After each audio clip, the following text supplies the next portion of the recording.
Just one more minute. It's preparing to go live.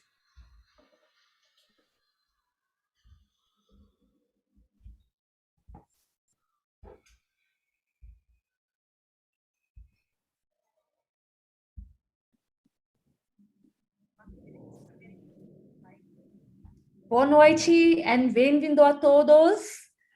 Geshe-la, Tashi-derek, and welcome. Normally, Geshe-la, before every session, I speak a lot of bad things about you in Portuguese, and you never get to know. Today, I won't do that. So we can start with the lessons, the very precious lessons. Over to you and to our interpreter journey.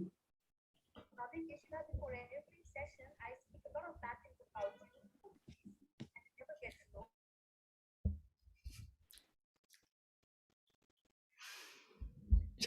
Shall we start, Shelly? Yes?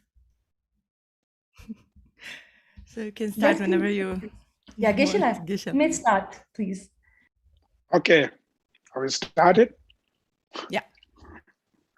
Okay, good afternoon or good evening over there. So, very nice to see you again. And first class, the topic was more emphasized on the disadvantages of anger. So I always reminding you, when we talk about the anger, general, we know anger is not good, but unfortunately, we know the other's anger is not good, but we do not know your anger is not good. That's the big problems. So therefore, the last, the teaching, like the few stanza when the Shantideva explained, as a practitioners, it's all you need to apply to your anger, not to the other's anger. So all these advantages we talk about, you should apply to your anger. If I'm angry, these disadvantages or these disadvantages will be experienced. So you need to think more that till you feel like you really wants to get rid of your anger, till you feel like really wants to free from your anger. So that's the first important. So that's why before when they talk about the patient, the chapter of patient.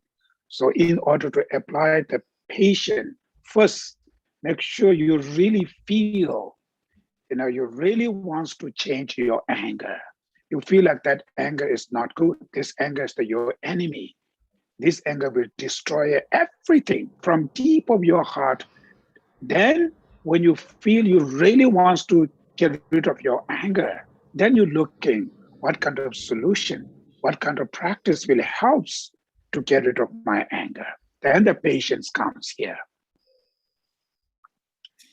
Então, primeiro, Geshe-la deu boa noite para nós e diz que está bem feliz de estar conosco novamente. E no primeiro dia dos ensinamentos sobre o capítulo 6, sobre a raiva, Shantideva fala principalmente sobre as desvantagens da raiva. E para nós a gente até entende, assim, a raiva é bem ruim, mas a gente geralmente acha que a raiva do outro é ruim, né? Mas nesse caso, a gente precisa primeiro entender que ele está falando sobre a nossa raiva. Cada um está aqui, deveria olhar aqui para a nossa própria raiva, né?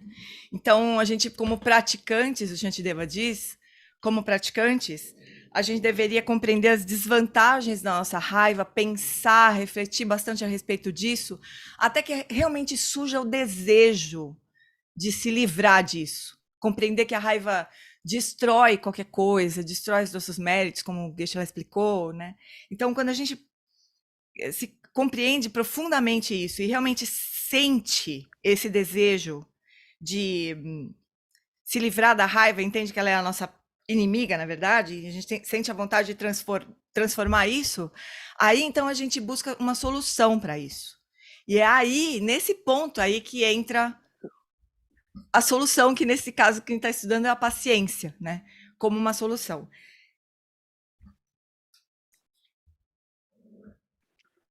So the last stanza 6 and the last 2 lines, but whoever assiduously overcomes it finds happiness now and hereafter. So these 2 lines is really powerful. When you what you call effortly, put strong effort to overcome your anger, then you can able to remain peace and happy in this life. It also benefit for your next life. So that's how, when you feel that way, then the next stanza, okay, how should I get rid of my anger, right? Então, a gente leu no último ensinamento, a gente parou no 6º verso, né? E as 2 últimas frases do 6º verso é: mas quem o supera diligentemente encontra felicidade agora e no futuro. Então, aqui o Shantideva tá falando sobre o benefício de a gente se esforçar nesse sentido, no sentido de superar, de se livrar da raiva, como um benefício para esta vida e para vidas futuras. Então, quando surge esse desejo em nós, aí então vem os ensinamentos sobre como superar a raiva, sobre a solução para isso mesmo. In the next stanza, the stanza 7, they talk about in order to get rid of your anger, you need to understanding the causes of anger. Of course, general, they have number of causes. Like, for instance, mind of ego grasping is also part of causes. But there's immediate condition or the causes, which is, what you call mental unhappiness. So that's why the stanza 7 is explaining the causes of anger and the result of the anger. So here, having found its fuel of mental unhappiness in the prevention of that, of what I wish for, and in the doing of what I do not want, hatred increase and then destroys me. So the causes of anger is your mental unhappiness. The mental unhappiness, which is the 2-way. One thing, what you call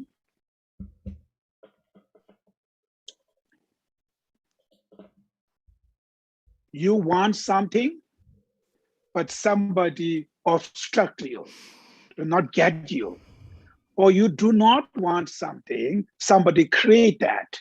So because of that, when you encounter with these kind of situation, that makes you unhappy, right? For instance, you want to have a good job, you almost getting the job, somebody obstruct you, then you feel unhappy to this guy, right? Then something, you do not want these things, but somebody create this kind of problem towards you. So when you encounter with this situation, it makes you unhappy. So that mental unhappiness is the fuel. It's the fuel of anger. It's like a food of the anger. So because when your mind is unhappy, then that creates the anger, and the result of the anger is hatred increase, then destroys me. The only the anger, what they do, is increase, then they destroy you. What they destroy? Your peace of mind, your happiness. All we talk about last few stanzas. So all disadvantages. So you will going to experience when anger arises. Então, o verso número 7, ele vai falar sobre as causas e sobre os efeitos, sobre os resultados da raiva, né? Então ele fala como as causas da raiva, elas podem ser muitas, né? Tem várias explicações sobre causas da raiva. Pode ser, por exemplo, a raiz, né, como sendo essa mente do autocentramento, essa mente da fixação ao eu, né? Mas aqui o Shantideva vai falar de uma forma mais genérica sobre a infelicidade mental como sendo a causa da raiva. Então ele dá duas situações aqui, né, que nos trazem infelicidade mental. Uma é a gente querer alguma coisa e alguém nos obstruir. A gente não conseguir o que quer, né? Outra situação é a gente não querer alguma coisa e ter essa coisa. Alguém cria isso para nós. Então, por exemplo, a gente quer um determinado emprego e alguém barra a gente, né? E isso traz infelicidade mental. Ou a gente não quer determinada coisa, alguém cria isso e acaba aquilo aparecendo na nossa frente, a gente tendo que lidar com aquilo. Então, essa infelicidade mental que resulta dessas situações são o combustível para a raiva, ou são como se fosse o alimento da raiva. A raiva se alimenta dessa nossa infelicidade mental, né? E daí o resultado disso é que, como diz agora eu vou ler o verso que eu sempre esqueço de ler, né? Então, usando como combustível a infelicidade mental que vem do impedimento de eu ter o que desejo e de ter que fazer o que eu não quero, né? São essas duas situações, o ódio aumenta, então me destrói. Esse é o resultado, né? E o que o ódio destrói, a raiva destrói, né? Como a gente viu na primeira aula, nos primeiros versos, né? Destrói a nossa paz mental, destrói a nossa felicidade, as nossas relações. Então, as causas e o resultado da raiva, ele está explicando aqui no verso 7. So now the first thing is we need to deal with the mental unhappiness. That's the first thing. If you do not want to feel anger, if you want to get rid of your anger, so what you need to do is the immediate, the action is you need to deal with your mental unhappiness. So anything you encounter with any situation, as soon as when they makes you unhappy, you should know this unhappiness is not good. It will create anger. So you have to know that. So be mindful, which means any time when the unhappiness, mental unhappiness arises, you have to catch that. You have to recognize that. You have to identify that. Because when you are that time, you are not too much angry. It's coming. So it's much easier to deal with that anger.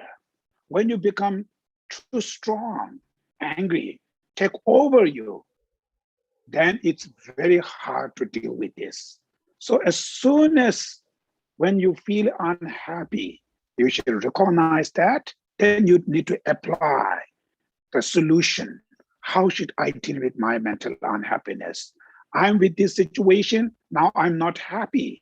I'm encountered with this situation, I'm not happy now. If I don't deal with this mental unhappiness will create anger. And that anger will destroy everything. So that's how you should need to identify at that time. Então, nós vamos precisar, se a gente quer se livrar da raiva, se a gente não quer sentir a raiva, a gente vai precisar lidar com essa infelicidade mental, né? Então, a gente deveria estar bem atento, prestar bem atenção, assim que a gente perceber essa infelicidade surgindo, a gente deveria reconhecer e saber que isso vai levar à raiva. O caminho é levar a raiva, causar a raiva, né? Então a gente precisaria estar bem atento e perceber o mais breve possível, porque se a gente perceber bem no início desse processo, quando a raiva ainda é pequena, né? A gente tá só percebendo esse desconforto, essa frustração, né? Aí vai ser fácil de a gente lidar, muito mais fácil do que se a gente esperar que essa raiva ganhe poder sobre nós e nos arraste, né? É muito mais difícil, muito mais complicado lidar com essa situação. Então, a gente deveria perceber rapidamente quando essa infelicidade está surgindo, quando a raiva ainda está chegando, né? E aí, então, aplicar soluções. So that's why the stanza 8, it's saying, therefore, I should totally eradicate the fuel of this enemy. For this enemy has no other function than that of causing me harm. So therefore, here saying is, therefore I should totally eradicate the fuel of this enemy. The fuel of this enemy, what is that? Anger, right? This enemy, your anger. What is the fuel? Fuel is your mental unhappiness. So that's why they're saying, therefore, like you read the stanza 7th, you understand all these things. Because of that reason, the mental unhappiness is the fuel of anger. Because of that reason, therefore, I should totally eradicate. I should totally stop, right? Stop the fuel of this enemy, which is your mental unhappiness, right? I should stop that. Otherwise, if you not stop that unhappiness for this enemy, that means this unhappiness will create your enemy, your anger. So that anger, this enemy has no other function. Just what they're doing, no other function than that of causing me harm. The anger, the anger function is just harms you. It destroys you. So this is your true enemy. There's nothing, any other function than just causing me harm, right? Sufferings. So that's how these stanza number 7, stanza number 8, it's a very, very important stanza. If you feel this stanza, you meditate, then you feel you really wants to overcome your anger. Then when you dealing with, last time somebody asked you, right? How should we stop the anger? So how should we do here the stanza number 7 and the stanza number 8? These are the two telling us how should you deal with your anger.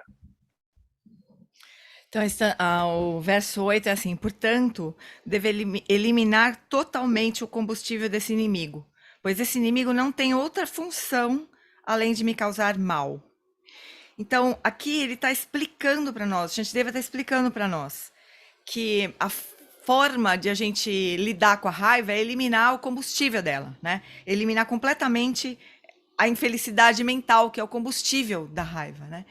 E ele explica também que a raiva é o nosso verdadeiro inimigo. A única função da raiva é nos causar mal. Então, a gente precisaria refletir, meditar sobre o verso 7, né? E surgir essa verdadeira vontade de se livrar da raiva, entender definitivamente que a raiva é o nosso verdadeiro inimigo, né? E daí surge a pergunta que alguém até fez na aula passada: como é que eu lido com a raiva, né? E aqui o Shantideva está dizendo: a raiva se alimenta da infelicidade mental. Então, para cuidar da raiva, para lidar com a raiva, nós precisamos cortar o combustível dela, que é a infelicidade mental, né? Então, aqui está a resposta para essa pergunta. So now this stanza number 8. So these are the things. It's not just, oh, okay, we explain, now I know, now it's finished. That's not going to work. That's not goal. That's not our purpose. Our purpose is, first, if you really feel, right, really I need to get rid of my anger. You feel fear towards your anger. You feel so much worry about your anger. This is the enemy. We're going to destroy everything. This life, your next life, right? So because of that reason, one of the important where I need to emphasize to control my anger is that Shantideva saying is mental unhappiness.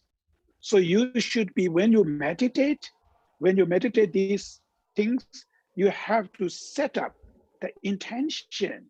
Whenever I encounter with any situation, as soon as mental unhappiness, if I feel something unhappy, I should recognize, I should know I'm not happy.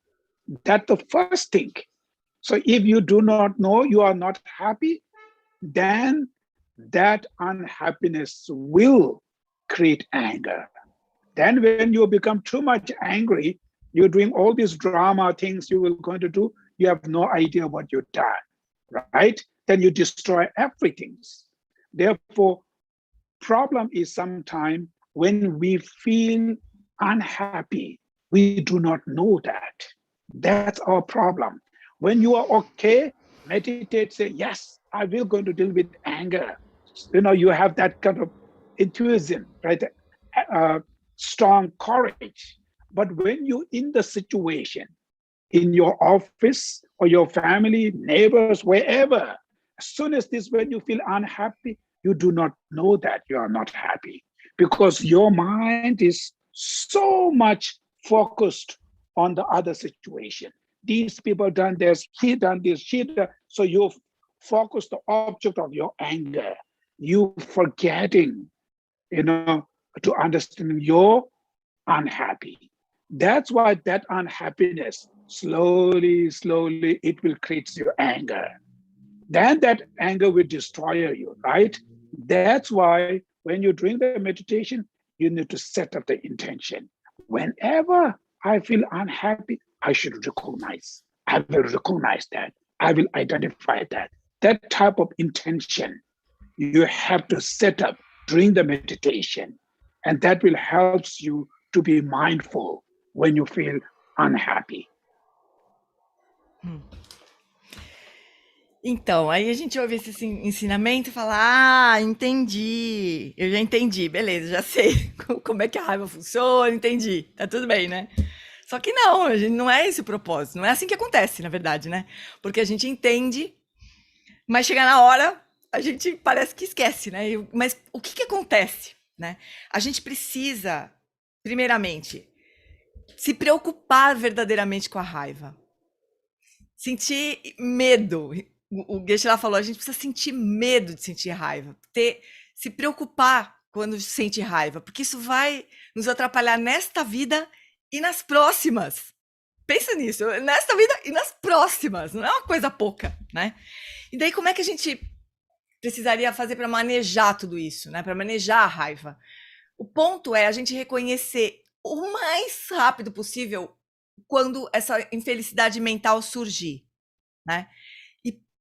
E é isso que a gente não faz, na verdade, nas situações. Quando alguma coisa acontece com a gente não percebe que essa infelicidade mental está surgindo. E daqui a pouco ela se transforma na raiva e destrói tudo, e a gente faz o que não devia e o que nem queria, né?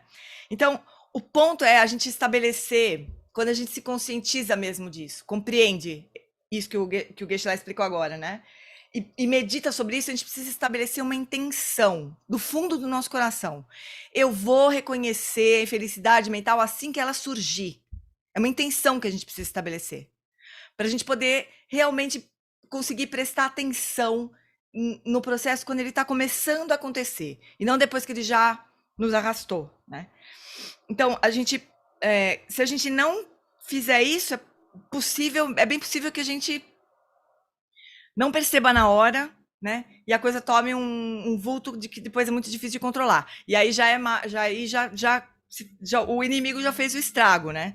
Então, o ponto é esse. Não adianta a gente surgir um entusiasmo, uma alegria, falar, sim, eu vou lidar com a raiva. Mas sem estabelecer essa intenção do fundo do meu coração. Assim que eu perceber que minha mente está infeliz, eu vou notar, né? Eu vou notar e vou lidar com isso. Estabelecer a intenção. So then the stanza 7 is before when you feel unhappy. You think this meditation to make sure when you feel unhappy, you will going to recognize that, right? Then stanza 8 is when you are unhappy, when you recognize you are not happy now, right? Or I hear, or maybe the leader saying something, or this pandemic, or politics, business, any reason. You see the news, you hear something, or any reason, as soon as when your mind is not happy, right? Unhappy, then recognize that at the moment, then you need to meditate on stanza 8.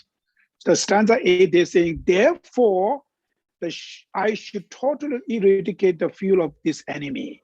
I should totally stop my unhappiness, mental unhappiness.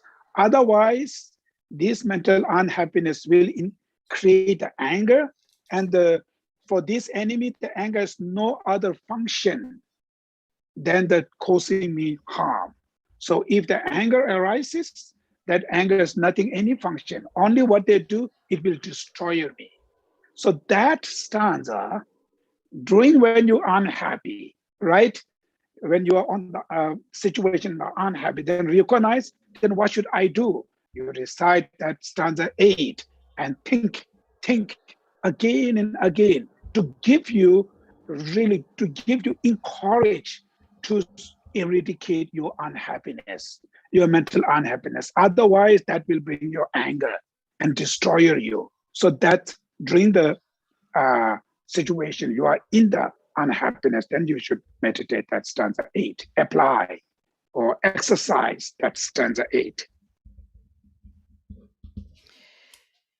Então, o verso 7, né, ele explicou aqui como é que funciona a raiva, né, da onde que ela vem. Então, o Shantideva explicou que o combustível é a infelicidade mental. E é disso que a raiva se alimenta. Né? E daí, se a raiva surgir, ela vai me destruir. O verso 7. Né? Então, o que a gente precisaria fazer? A gente precisaria meditar sobre esse verso 7, como gerando essa intenção, né? Na hora que essa infelicidade mental surgir, eu vou perceber, né? A gente medita sobre o verso 7 e estabelece a intenção. Aí, na situação, o verso 8 é pra gente se lembrar na situação. É assim, percebi que tô infeliz. Agora, o que eu faço? O que normalmente a gente faz? A gente busca culpados fora, né? Fiquei com raiva porque essa pessoa falou aquilo, aquela pessoa falou aquilo outro, arruma um monte de coisas externas para olhar, né? Mas o verso 8 tá falando assim, na hora que você perceber, na situação que você percebe, eu tô com raiva, você então medita sobre o verso 8. Se lembra do verso 8, recita o verso 8. Portanto, deve eliminar totalmente o combustível desse inimigo. Não é procurar culpado fora, é eliminar o combustível desse inimigo. Porque esse inimigo não tem outra função além de me causar mal. Né? Então, esse verso 8 é para a gente trazer para a mente na hora que a coisa está acontecendo, para que isso nos dê coragem de enfrentar e de fazer o que a gente tem que fazer, que é eliminar o combustível da raiva.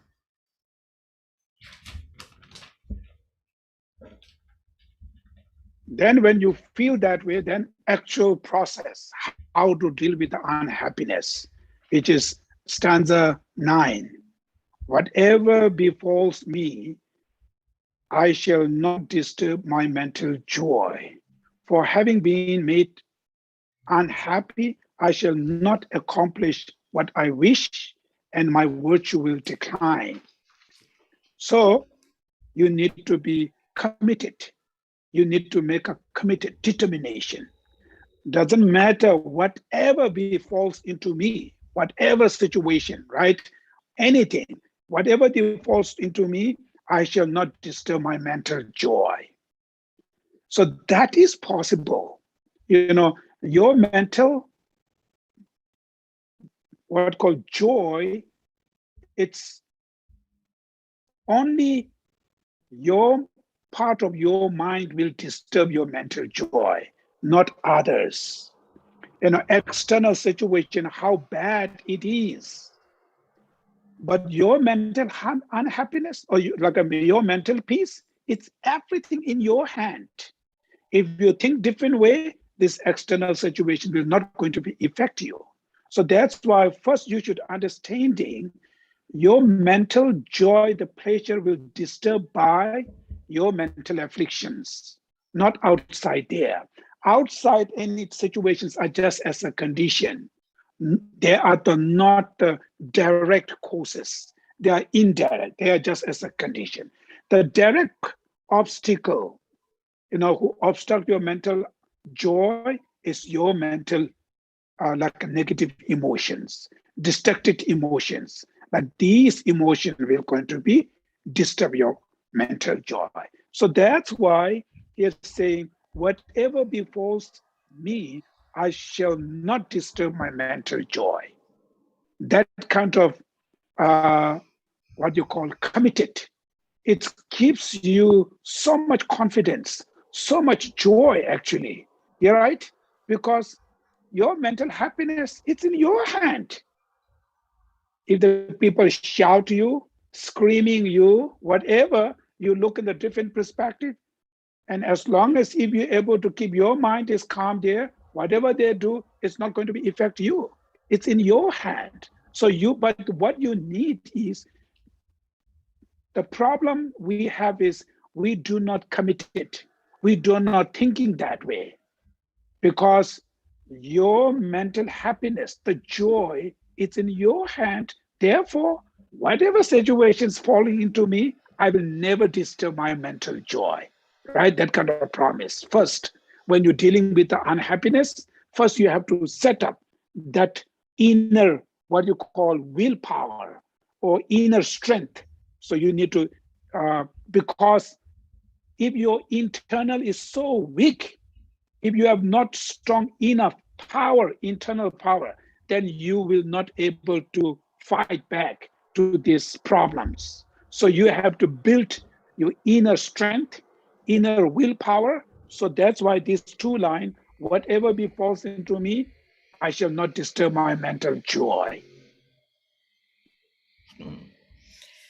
Então, no verso 8, a gente já percebeu que tá infeliz, né? E a gente entendeu que é isso que a gente tem que fazer, eliminar essa infelicidade mental. Aí o verso 9, então, começa a explicar como que a gente faz isso. Então, o verso 9 é: aconteça o que acontecer, não perturbarei minha alegria mental, pois tornando-me infeliz, não realizarei meu desejo e as minhas virtudes diminuirão. Então, essa primeira frase aqui, aconteça o que acontecer, não perturbarei minha alegria mental, é um compromisso que a gente precisa assumir com a gente mesmo. Aconteça o que acontecer, eu não vou me perturbar. É um compromisso, né? Mas a gente não compreende isso, a gente não enxerga as coisas dessa maneira, né? Mas, na verdade, o que a gente acha que são as causas da nossa infelicidade ou da nossa perturbação, que são circunstâncias externas, as pessoas, as situações e tudo mais, elas não são causas da perda da nossa alegria mental, da nossa perturbação, elas são condições, elas não são causas. A causa mesmo é a nossa própria mente. Então, o Geshe-la está dizendo que, pelo fato de a causa da nossa infelicidade mental ser a nossa mente, isso faz com que seja algo que está sob nosso poder. A gente tem como agir sobre isso, né? A gente não está à mercê das circunstâncias, né? A causa da nossa infelicidade mental são nossas aflições mentais. Então, isso está na nossa mão, né? Então, a gente precisa, primeiro passo aqui, é a gente construir essa força interna, né? Esse poder interno de imperturbabilidade, de aconteça o que acontecer, eu não vou me perturbar, eu não vou deixar minha alegria se esvair, eu não vou perder a minha alegria mental, né? Porque se a gente não faz isso, se a gente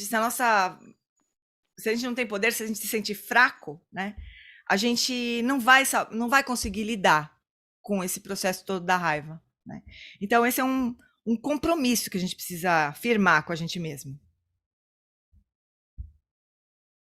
And the next here saying, for having been made unhappy, I shall not accomplish what I wish, and my virtues will decline, right? So, if you disturb your mental joy, being unhappy, like for instance, you hear something news, right? Your leaders, political leaders, and your business, whatever they've done, something, it disturbs your mind. But when either you stay with the calm, happy, or you stay with the unhappy, right? Being unhappy, right? Having unhappy with this situation, I shall not accomplish I wish. Just being unhappy is not going to solve the problems.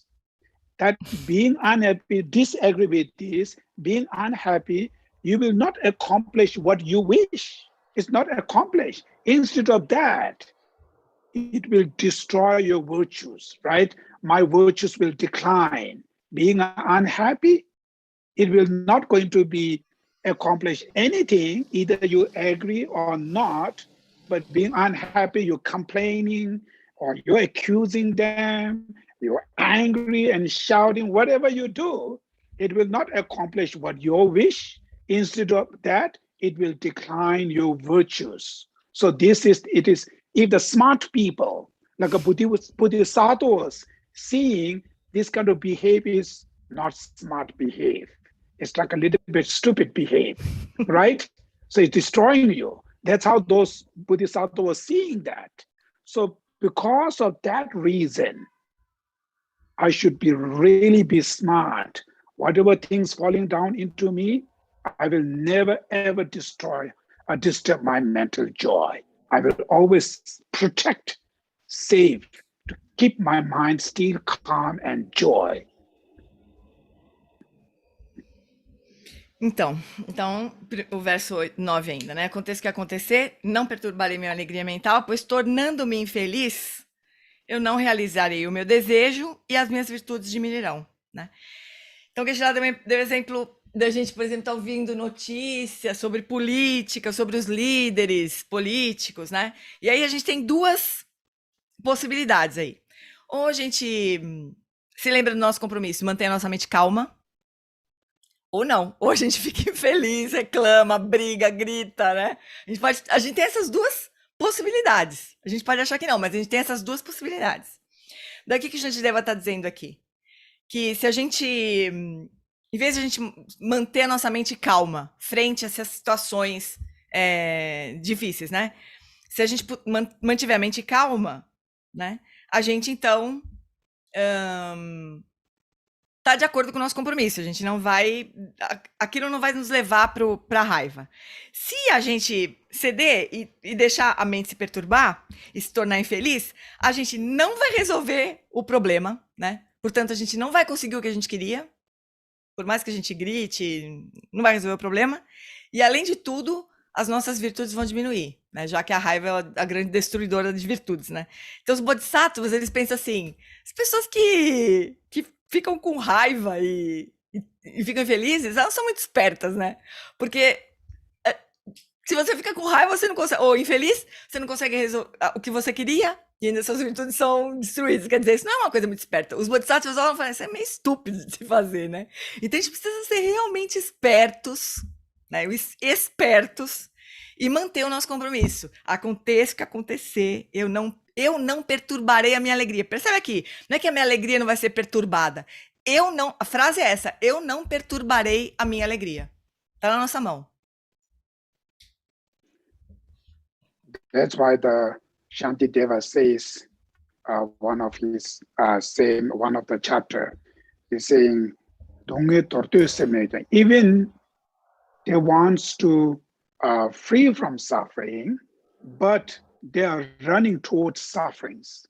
So as a human beings, of course, right, we want to get rid of our suffering, but we are running towards sufferings.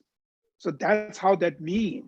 So because you unhappy because the situation is something you don't like it's hurting you something, that's why you feel unhappy. But that unhappiness actually, it creates anger, it hurts you, it harms you. So you are running towards the sufferings. Rather, when you're engaging with this situation, if you still try to control your mind and remain with the calmness, and that situation will not going to create anger towards you. And because of that, you will not going to be destroyed by your anger. But we feel angry to them because we do not want suffer. But anger, you feel that anger suffering is destroying you. So therefore, even you do not want suffering, but you are running towards suffering. So that's called the ignorance, right? Yeah. Em outro capítulo do Shantideva, que o Geshe lá não lembra qual é, ele, em outro capítulo do Bodhicharyavatara, o Shantideva fala que os seres, embora eles desejam se livrar do sofrimento, eles correm na direção do sofrimento. Essa é uma frase de um dos capítulos do Shantideva. E por que isso? Acontece alguma situação que a gente não gosta por alguma razão e daí fica infeliz e sente raiva, isso nos machuca. Então, a gente fica com raiva porque não quer sofrer, né? Mas, na verdade, a própria raiva acaba nos machucando.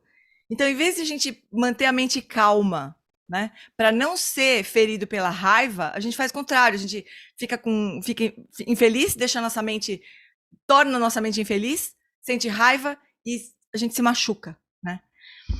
Então, é isso, a gente tem a possibilidade de não se machucar, de não se ferir, não correr na direção do sofrimento, né? Mas aí, é isso, a gente acaba sentindo raiva porque a gente não quer sofrer, mas ela mesma faz a gente sofrer. Aí o Bishop falou que isso chama ignorância. Esse detalhezinho chama ignorância. I give you one example, right? When you buy very fancy car, right?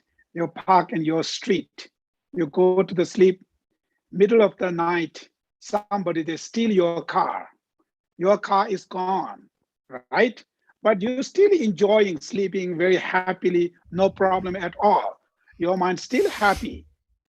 Only next day when you wake up, when you realize your car is somebody steal, then your mental unhappiness will arise. Then you feel angry. All this suffering comes after you know. Problem already there, middle of the night. All these problems already comes. Till when your mind is not experience these things, it will not going to affect your mind. Your mind still remain calm and peace. After when you're realizing, then it disturbs you, right? That means really the mental joy, the mental distractions is caused by one's own mind. External situations are just as a condition. But if you look different perspective, this external, even the unfortunate situation, if you look into different way, it can create for you, it's the fortunate situation. If you change on that kind of what you call way, then you can still keep your mind calm, right? We call lojong, mind training, right? Mind training. This is the Shantideva, the guide of Bodhisattva way of life, the one of the root texts of mind training. So the mind training, which means, what does that mean? Means you need to be really smart. It's not just we just believe and faith. In the reality, this mind, where you want to, it's absolutely 100% in your hand. Nobody there. So he wants to stay with the negative way. He wants to stay with the positive way. It's absolutely in your hand. External situation, whatever things arises, if your mind is look different perspective, take that situation into different positive way, then your mind will still remain calm and peace. So therefore, here it is saying, whatever befalls me, I shall not disturb my mental joy. So this is not just saying, this is in the practically, you can able to do that.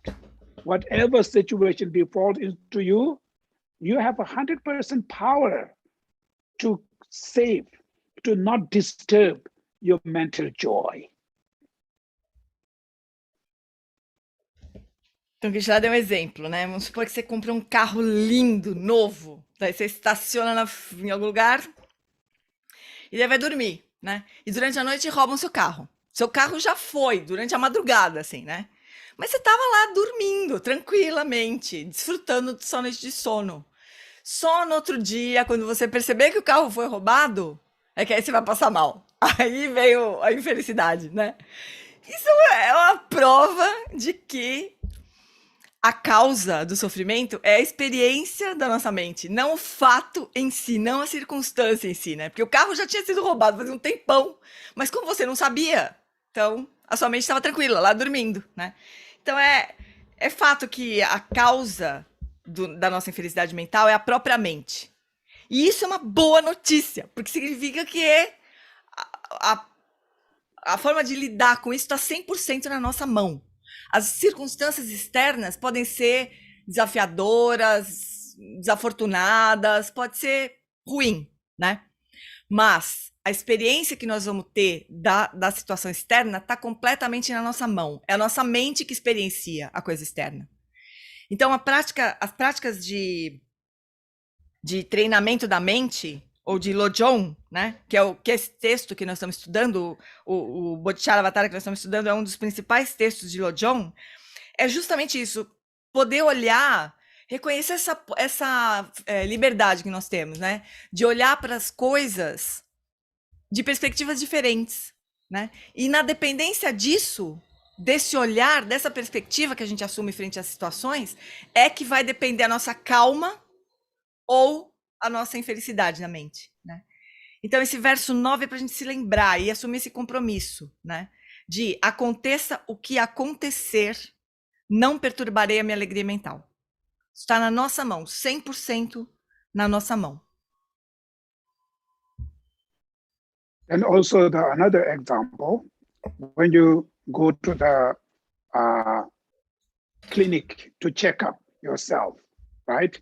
When the doctor diagnoses you have certain type of the disease, maybe life-threatening disease, you have that disease maybe month and maybe some might be years ago, 6-7 months ago, you have no problem. You're still enjoying your mind. As soon as when the doctors diagnose and tell you you have certain type of the disease, how much fear, how much worry, how much it disturbs you. You think your disease is disturbing you.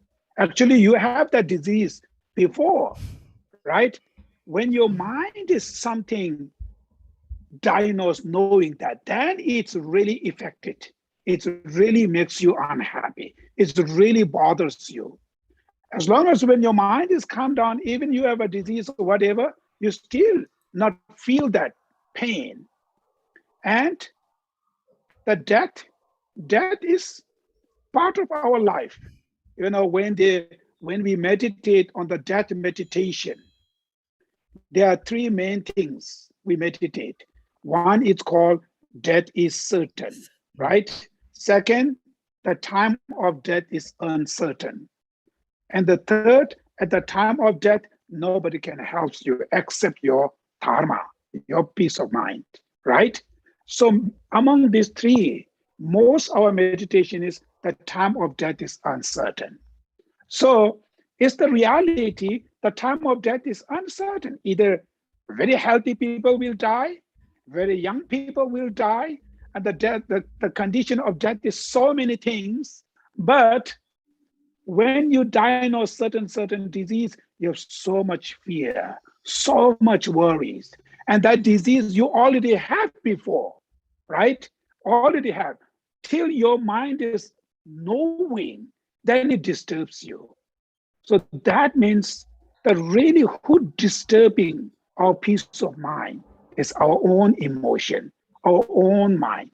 So this emotion, this type of mind, you can change it. It's 100% the power you have. It is saying, like from the Buddhist perspective, all sentient beings has Buddha nature, right? That we believe in. The Buddha says, every being has Buddha nature. The Buddhist, non-Buddhist, believer, non-believer, doesn't matter. Every being has Buddha nature. What that really means? That means our mental afflictions, right? Our destructive emotions are changeable, curable. You can eliminate that. Our mental afflictions are the temporary. They are not engaging to nature of our mind.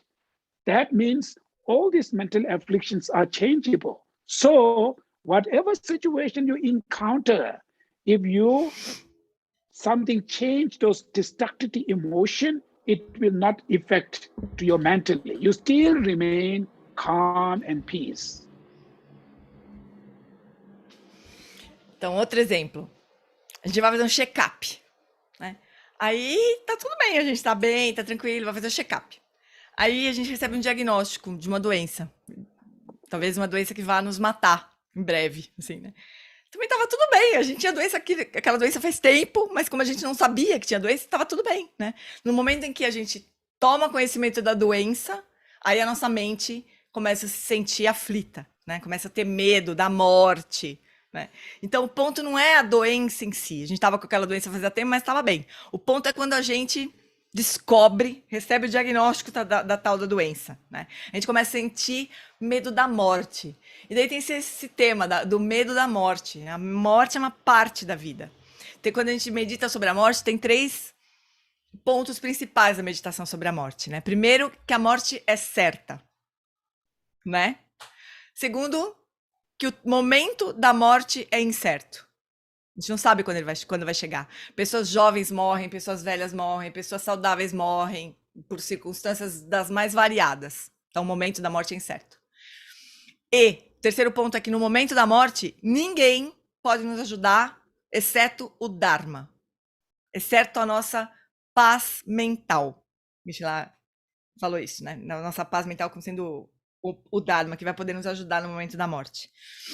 Então, esse medo, né, ele surge a partir do momento que a mente experiencia a doença. Então, ele é uma aflição da mente, ela é uma emoção, é isso que perturba a nossa mente, as emoções, é a própria mente que perturba a própria mente. E, portanto, ela pode ser mudada, né? Ela está 100% nas nossas mãos, né? Eu já estava falando várias vezes, 100% na nossa mão. Se diz no budismo que todos os seres têm a natureza de Buda. Os seres que são budistas, os que não são, os que acreditam em religião, os que não acreditam, todos os seres têm natureza de Buda. Isso significa o quê? Significa que as aflições da mente, são mutáveis, elas podem ser eliminadas, elas não fazem parte da natureza dos seres. Portanto, elas podem ser modificadas, né?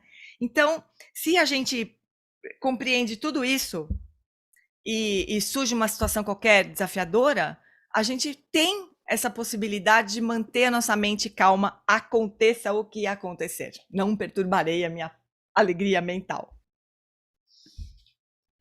So this is the first mind trainers. It's not easy to change, our mind. It's not easy. And also, it is completely self-responsibility. You need to change by yourself. Nobody will change for you, right? It is completely self-responsibility. In order to change that, you have to understanding all this. Can I able to do this? Something you feel confidence, something you feel really makes sense. Then it helps you really, I will going to change my mind. Really, I can able to, keep my mind still, peace and happiness. Doesn't matter how things it's falling down into me. I can still function. My mind still, I can able to keep positive way. So that kind of belief is not easy. So that's why I'm talking about this again, using example, all kind of things, because when you do not have any problem, like a bad problem, you think, yes, I can do this. But you are in the situation like a one after one. Or today my grandparents die, and next my brother is died, like one after one, then you break your heart. You completely feel you lost everything, right? Breaking your heart. And that situation, you are completely fall down into either depressions, either feel so weak, hopeless feelings. So when you feel that situation, then it is very difficult to come back, right? It is hard to come back. So therefore, all these things you should right now, when your mind is okay, you have to think this again and meditate to feel from your deep of your heart, you feel conviction, you feel belief, really I can able to do that. So to feeling these kind of things is not just by faith, through reason. logic, example. So you have to think this again. That's called analytical meditation. These are also part of meditation called analytical meditation, to analyze. It's not just believing, oh, the Shantideva says, the master says. Not that. We have to apply the logic, reason, evidence. So that's why all this thinking, we think again, till your heart is really committed, feel I can able to do these things. So this kind of conviction, this kind of belief, that inner strength comes through analytical meditation. Então,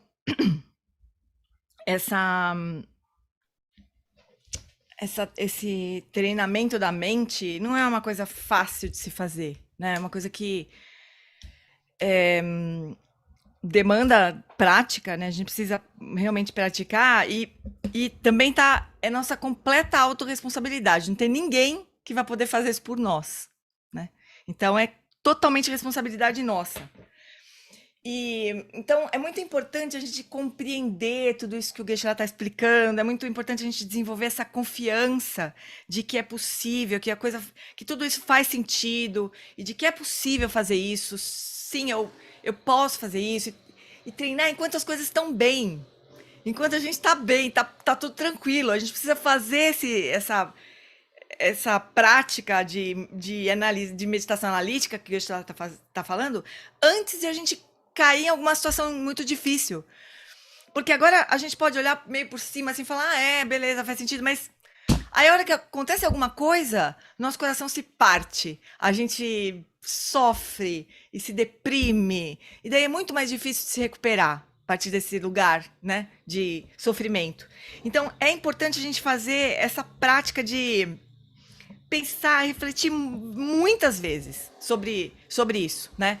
Sobre como lidar com o sofrimento mental, de que isso tudo está na nossa mão. A gente precisa refletir até que o nosso coração fique completamente convencido disso e comprometido com essa prática, né? Não só porque a gente acredita, porque o Shantideva falou, então deve ser assim mesmo, não só por fé cega, né? Mas como resultado dessa análise que é lógica, né? Que usa o raciocínio. Mas a partir desse raciocínio, o nosso coração, ele realmente se convence, ele realmente se compromete em fazer dessa forma, né? Em lidar com as coisas dessa forma. A gente constrói essa força interna para lidar com os desafios, com base nesse tipo de meditação analítica. So therefore, these analytical meditations are very important for the mind trainers. And training the minds, analytical meditation, the logic are very important. That's why the Buddhists, we have during the 7th, 8th centuries, like a Dignaga or what you call Dharmakirti, those Indian masters that wrote number of texts about the Buddhist logic systems, right? There are a number of these logic, because these logic are not just to show we are smart, right? That's not about that. Because some people think, why we need as the religion, why we need this logic, complicated logic, this philosophy, why we need, people may think practice, which means you just sit simply and then breathe in and out, enjoy with the calmness. Not only that, these are the very surface. The purpose of our practice is to get rid of our negative emotion, because these negative emotions are our enemy. These are the emotions create all our problem, right? From the Buddhist perspective, to circling in samsara because of your mental affliction, your negative emotions, right? And your suffering because of your negative emotion. These negative emotions, just simple breathe in and out and calm mind and visualize Buddha alone will not going to change that. Of course not. You need to have many reasons why this, why. That's why logic, philosophy, right? Nagarjuna, Chantakirti, or Maitreya, Asanga, all these important great masters who wrote the hundreds of different variety texts, all this logic and philosophy, because these are the things which help us to do the analytical meditation, because our mind is not easy to change. It's very, what you call, for instance, like anger, we do not need to meditate, right? For anger, we're expert on the anger, right? Attachment, greed, we don't need to meditate. We are expert. It just comes second without thinking. So that means our mind is so much familiar with these negative emotions. And from the Buddhist logic perspective, we used to say wrong consciousness, mistaken consciousness. All these negative emotions are called wrong consciousness, ignorance. So there's something misunderstanding. There's something wrong there. So that wrong perception turn into the right, valid perception. It's not just simple prayer, simple meditation, mantra. That's not enough, right? We need to apply logic, reason. So that's why these analytical meditations are very, very important. Because of that reason, even Buddha himself, right, wrote the text, maybe in Tibetan language. We have more than hundreds of volumes of the text because of that reason. Philosophy, logic, so many things we need, many information to change this.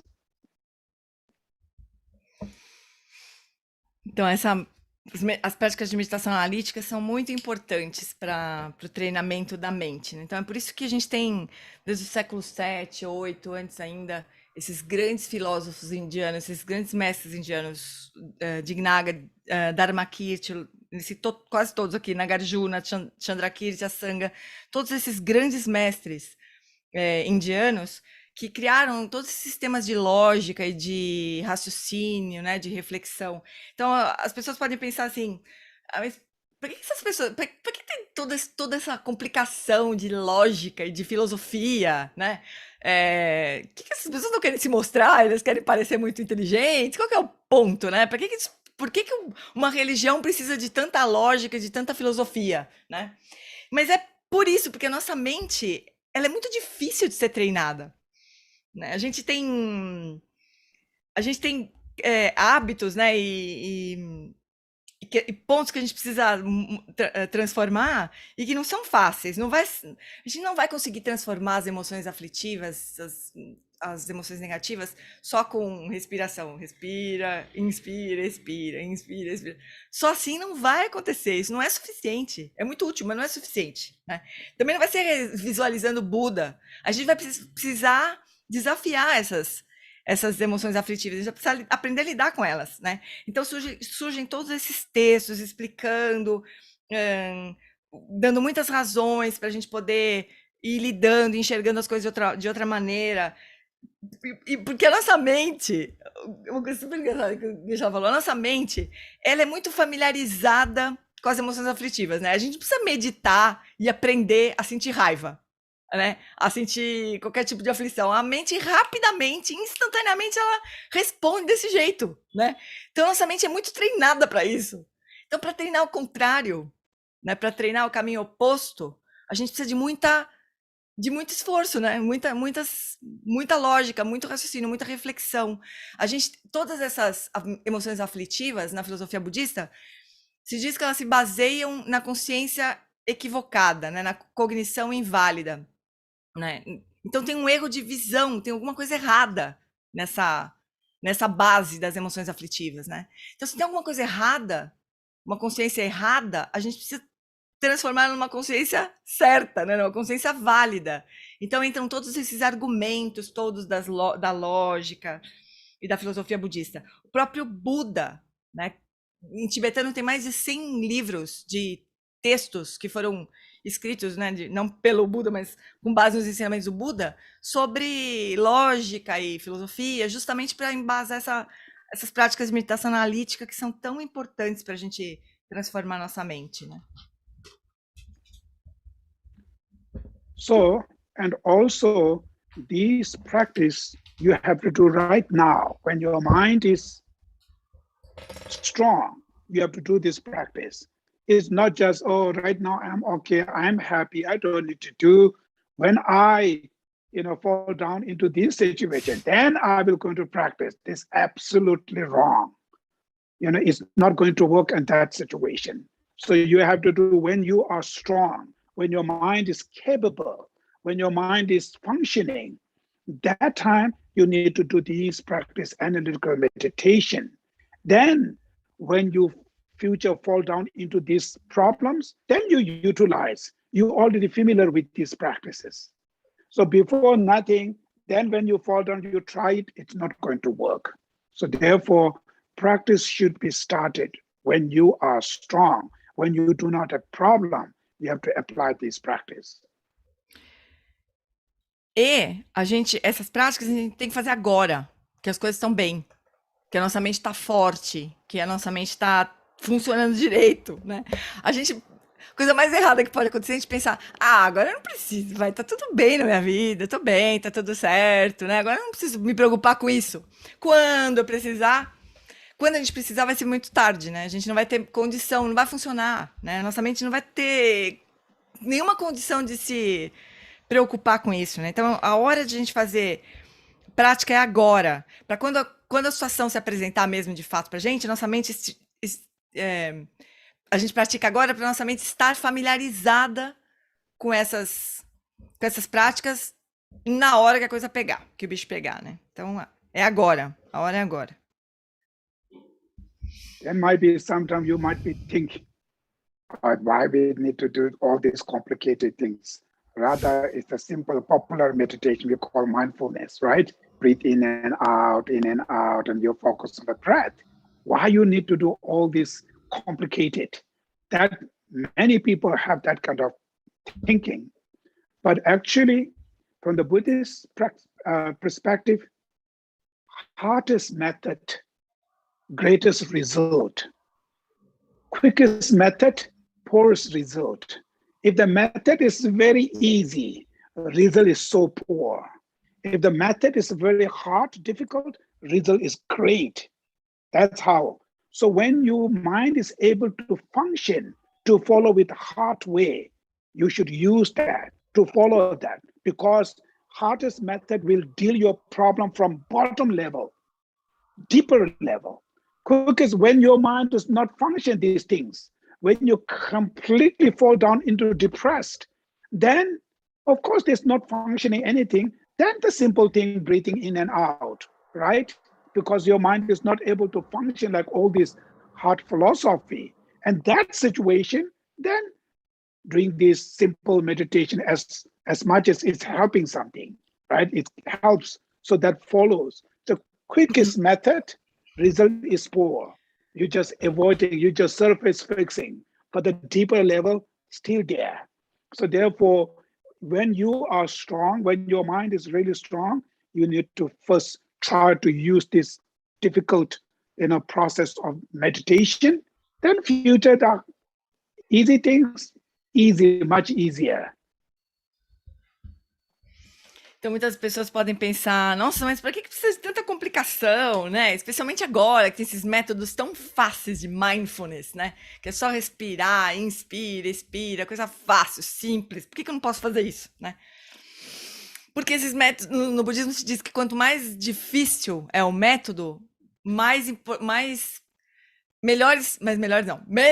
são os resultados. E quanto mais rápidos os métodos, quanto mais simples os métodos, menores são os resultados. Então, o bom é de a gente praticar quando a nossa mente está forte, porque daí a gente pode usar esses métodos mais complicados, né? A nossa mente tem condição de aplicar esses métodos mais complicados e produzir transformações mais profundas, que estão lá na raiz dos nossos problemas, né?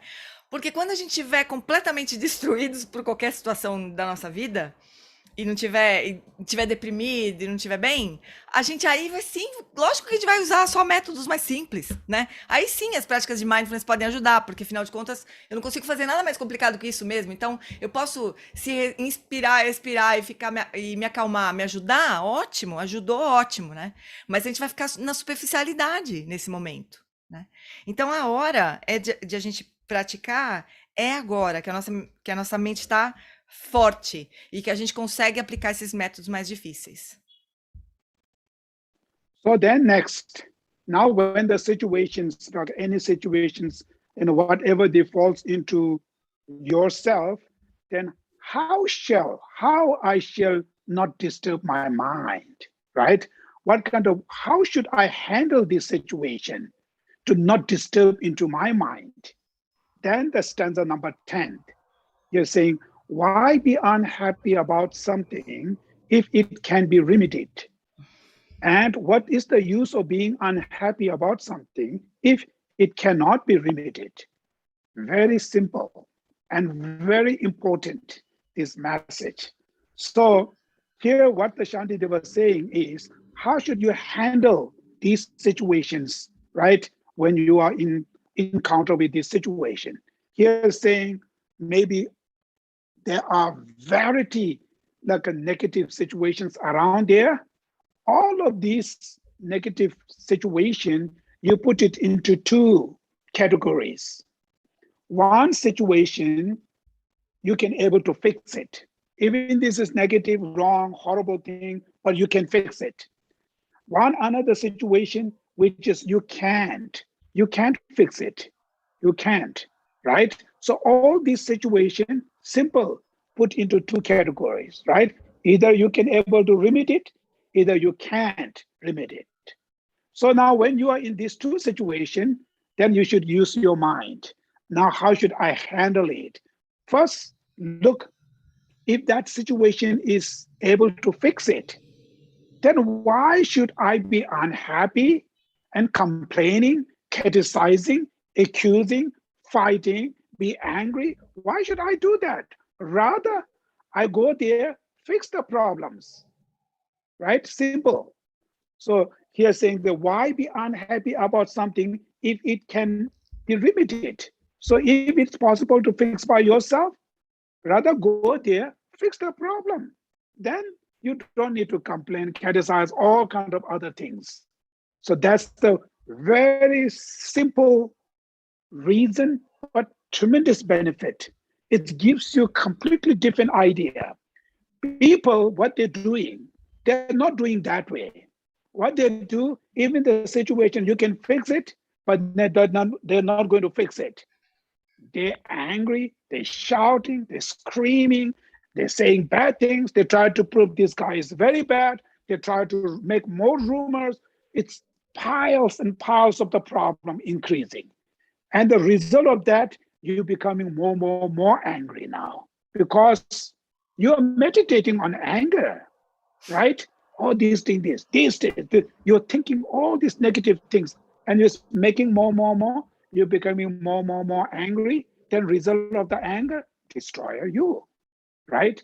So even the simple thing, why the people are not doing that? Because they're just accusing. They are familiar. We are familiar with the judge to the other people. We are very familiar with accusing, complaining to other people. That's become human habit.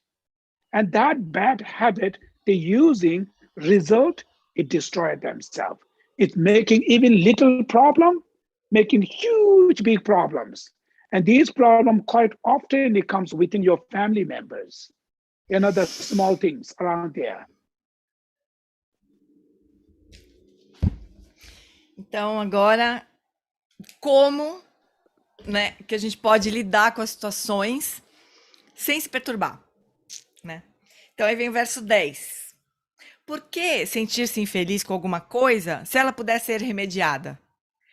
E de que adianta sentir-se feliz com alguma coisa se ela não puder ser remediada? Então, uma coisa simples, muito simples, mas muito importante e muito benéfica. Então, podem existir infinitas situações negativas, difíceis, complicadas e horríveis, né? Mas Shantideva está dividindo em 2 grupos aqui, todas as situações horríveis. Um grupo é das coisas que podem ser consertadas, podem ser remediadas, e outro grupo das coisas que não podem ser remediadas, né? As coisas que podem ser consertadas, eu vou falar consertadas, que é mais fácil de falar do que remediadas. As coisas que podem ser consertadas, por que a gente não vai lá e conserta simplesmente, né? A gente não faz isso. As coisas são horríveis, podem ser consertadas, mas em vez de a gente ir lá e simplesmente consertar, a gente reclama, briga, discute, acusa, procura o culpado e briga, e sente mais raiva, mais raiva, mais raiva. Então isso, eu já falei que isso é meditação sobre a raiva, é meditar na raiva, né? A gente fica pensando, acusando, a gente fica ali meditando na raiva, em vez de simplesmente ir lá e consertar. Simples, né? Não, a gente complica mais. A gente cria um problema ainda maior, problema que nem existia, a gente cria, né? Então, é uma coisa simples. E por que a gente não faz isso? Por que as pessoas não fazem isso? A gente não faz isso, inclusive, né? Por que a gente não faz isso? Porque a nossa mente está habituada a fazer o contrário, né? A procurar culpado, a reclamar, a acusar. É puro hábito da nossa mente. Então a gente tem esse mau hábito, né? A gente não é eficiente, não conserta as coisas, porque a gente simplesmente acha que está habituado a fazer outra coisa, e a gente cria mais e mais e mais problemas. E essas coisas surgem muito comumente nas famílias, né? Por coisinhas pequenas que se transformam em coisas gigantes, né? Então, é um raciocínio muito simples mas que é muito benéfico. So these kind of problems, quite oftenly, the family members, your co-workers, right? Sometimes when you use some kind of like a harsh words, like for instance, they say you are stupid. Something small things, they say stupid, then you become so much angry. And you're telling them again bad things and back and forth, back and forth. Eventually, it's ended up with a huge, big problems. So all these thing is just simple, that first small word, the stupid. If you think he or she tell me stupid, doesn't mean I'm going to become a stupid. So rather, you're hearing and not holding that, leave that out, it's not going to be effective in your mind. And the problem solved, nothing problem. But that little word, you're holding them, you're labeling, oh yes, he said this, she said that. Then you're thinking before this saying this, then you're bringing all this reason, many reasons to feel more angry, more negative sides. And that's result, it hurts you, it harms you. So therefore, here simple thing is, why be unhappy about something if it can be remedied? So if it's possible to fix, then there's no reason to be unhappy. Go and fix it. So this kind of process, you need to think again first. And you should apply to your past. You make something mistake, done something, I'm supposed to be do that way. I'm supposed to be go my life into this kind of process, work with this way. And future, I will going to do this. This is really smart way to how to keep your mind calm, how to protect, how I shall not disturb my mental joy. This is the very, very skillful, the methods process, I can help. So I will going to do this in the future when I encounter with the situation. You promising, committed, that kind of meditation, that will help you in the future to deal with these problems. Então, isso acontece muito comumente nas famílias, no trabalho, né? Surge alguma situação, aí alguém resolve chamar o outro de estúpido. Estúpido. Pronto. Aí isso gera uma confusão, e sai todo mundo machucado, um problemão.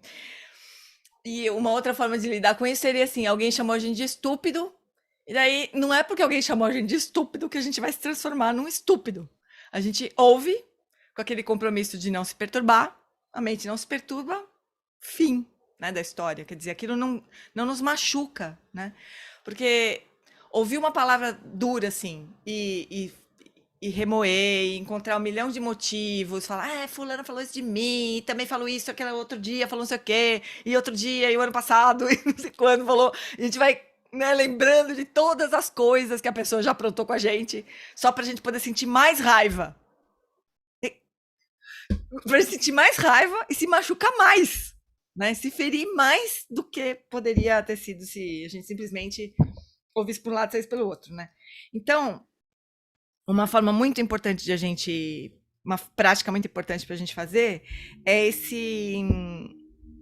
refletir sobre esses ensinamentos, né? Por que se sentir feliz quando alguma coisa pudesse ser consertada? E se não pudesse ser consertada, por que ficar infeliz, né? Então a gente precisa pensar, refletir sobre esse verso, por exemplo, aplicando alguma coisa que aconteceu com a gente no passado. No passado aconteceu isso comigo, eu fiz tal coisa que, pô, não devia ter feito, então podia ter feito de outro jeito. Se eu tivesse aplicado esse ensinamento, como é que eu poderia ter feito? E no futuro, então, como é que eu vou fazer? Isso vai acontecer de novo? Tipo, fazer um tipo de um ensaio, né? E treinando a nossa mente dessa maneira, né? Para que a gente possa, quando a situação realmente se apresentar no futuro, a gente possa sustentar, manter a calma, proteger a nossa mente, não se perturbar, ter habilidade, né? Então a gente treina, a gente ensaia, né? Como que a gente faria para manter o nosso compromisso, né? E dessa maneira a gente pode simplesmente se ferir menos, né? Com a própria raiva. So there's the situation which is you can't control, you can't fix it, right? So if you encounter with this kind of situation, how should I deal with this emotion? How should I still keep my mind calm, peace? Then here the next 2 lines. And what is the use of being unhappy about something if it cannot be remedied? So if it's not able to fix it, then what is the benefit of being unhappy about that? Because you can't fix it, right? Then remain with unhappy, making more suffering. Remain with the unhappy is not going to fix the problem. Then what is the benefit of being unhappy?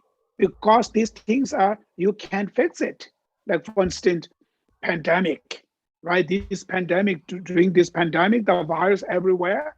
So of course, by yourself, you can't fix it, these things. It's involved with the whole nations, countries and countries. So oneself, impossible, right? Then you complaining, you accusing, and being angry about these things. It's living with that kind of emotion, that kind of behavior. It's not going to fix the problem. It's making increase more problems, right? So rather you simple think, yes, this is unfortunate. It's not good. Yes, it is not good. I don't like it, of course. But why be unhappy about that? Because I can't fix it. I can't, remedy that. Rather, I accept that. Remain with that kind of simple-minded. At the moment, your mind is still remain calm. Your mind is still remain very peaceful. So I mentioned earlier, mind trainer need to be really smart, not like what you call negative way of smart. Not like a negative way of smart is not true smart. The real smart, which means if I think this way, then it will help me to protect my peace of mind. If I think that way, it will going to disturb my mind. So knowing this, through that any situation you encounter something, it's uncontrolled situations, then rather you accept it, okay, it's not good, but I can't do anything. Rather, I just accept this way. So it gives you some kind of peace of mind. It at least helps to protect your heart, your peace of mind. And that will makes you calm, happy, peace. That will help you to not fall down into depressed, stress. During this pandemic, of course, they ended up, many people, they ended up with a medication of stress and depressions, mental medications, right? It's all over the world. So rather, if you think in the simple way, oh yes, used to be, I have to go to the party or dance or whatever, these kind of things. Now I'm not allowed to do these things because of pandemic. So of course you accept it, this pandemic, you can't do these things, except I can't change this, I can't control this situation, this is the reality. So when you try to accept these situations, it tremendous helps you to calm down. Our problem is reality is there. You are not accepting the reality. And not accepting reality, the reality never change. That's the truth. They're not going to change it. It's becoming more obvious. Then these things come stronger, so it makes you more fear, more worry, more angry. It means making yourself more suffer, more sufferings. Rather accepting, okay, I can't change these things, right? What is the benefit of being complaining, angry, and screaming like these kind of things? That's the not smart thinker. So rather accept that, then it will helps. Então, agora esse grupo de situações que a gente não pode consertar, né? Essa segunda parte do verso 10, de que adianta se sentir-se infeliz com alguma coisa que não pode ser remediada, né? Então, como é que a gente lida com essas coisas, né? Então, o ponto é esse, para quê? Se alguma coisa não pode ser consertada, para que a gente vai se sentir infeliz, né? Para que a gente vai aumentar o nosso próprio sofrimento? Qual que é o benefício disso? Então, exemplo, a pandemia, né? Pandemia, o que a gente pode fazer individualmente? A gente consegue sozinho eu consigo consertar a pandemia?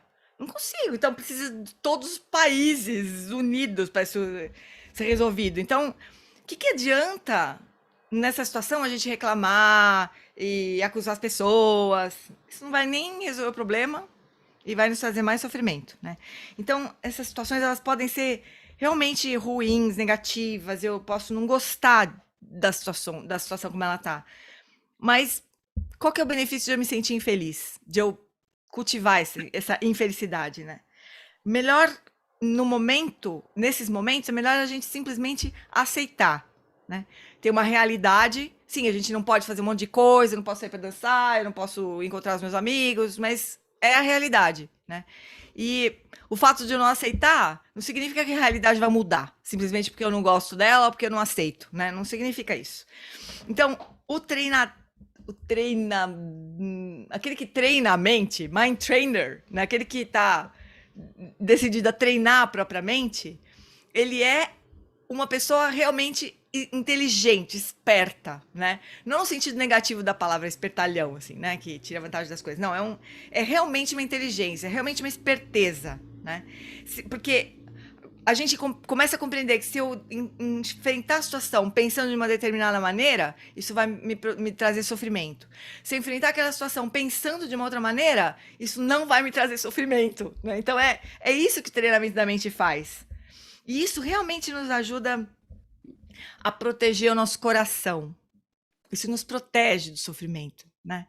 Realmente nos protege do estresse, da depressão, né? A gente viu nessa pandemia muitas pessoas se medicando porque não deram conta da frustração e, né, de tudo mais. Mas o treinamento da mente, essa forma de a gente olhar para a realidade e naquele momento, se ela não pode ser mudada, né, a gente aceitar, isso pode nos proteger muito, né? Pode nos proteger de todo esse sofrimento, do medo, da raiva que surge disso, pode realmente nos ajudar a manter a mente em paz. So this stanza 10 is really, really powerful, to dealing with these problems when you encounter what kind of solution I use to keep my mind still calm and peace when I engage with this type of situations, right? So at that time you use this, why be unhappy about something if it can be remedied? What is the use of being unhappy about something if it cannot be remedied? So this simple word, when you really think and utilize, it really helps you to control your emotion in that kind of situations, right? So now, next, now this is you're dealing with your mind when they're engaging. Now the anger, the object of anger, right? The anger comes from variety objects. So they introduced the objects. So here the stanza 11 is saying, for myself and for my friends, I want no suffering, no disrespect, no harsh words, and nothing unpleasant. But for my enemy, is it the opposite? So now you should understand your families, your friends, when they suffer, then you feel angry. You're not happy, right? Somebody, when they harms to your friends, your families, or somebody they disrespect to you or your families and friends, or somebody use harsh word towards you and your families and friends, right? When you see this situation, you feel unpleasant, right? You feel unhappy. And that causes you feel angry number of times. But now you have to work your mind. You have to be really honest person, because the mind trainer need to be honest. We are so biased. That's why our problem is dishonest, because our mind is polluted by attachments and anger. That's why our mind has become biased. So it's always, our judge is always the bias, incorrect judgment. So you have to be honest. Okay, this guy, when he used harsh word to my friends, I feel angry. And you say, yes, this is right. This is a right to feel angry, right? Right to feel angry, because this guy shouldn't say these words. You always thinking you feeling anger toward them is always right. You should feel that. You feel that way, right? Then you look, if this is the right, and that same guy, he used that same word to your enemy, right? People you really hate. So this same guy used that exactly the same word to your enemy. Do you feel that anger? Not at all. Instead of that, you feel happy, right? So now look, if this guy is saying bad things to your family, you're saying this is bad, this is blah, blah, blah, I should be feel angry, this is right to feel angry, blah, blah, blah. Then that same guy doing the same things to the other people, you're saying, no problem. You're happy. You might be support that to do this more. That means what's wrong? Is the wrong is that person, or wrong something in your mind, right? We need to investigate. That's called the analytical meditation. If that person is wrong because he said this word, then when he said that same word to my enemy, he still should be wrong. I still should be feel angry to them, to that same person, but not, right? You're not feeling angry to that. That means it's wrong is there, or wrong is your mind. Mistake is in your mind. Something wrong in your mind. So that's how you see something, but you still do not know. You still believe that way. But actually, your mind is polluted. Polluted means covered by ignorance. So you don't see the true reality. And that's why you're making mistake decision, mistake behave, and that's how you ended up with the wrong place, more sufferings.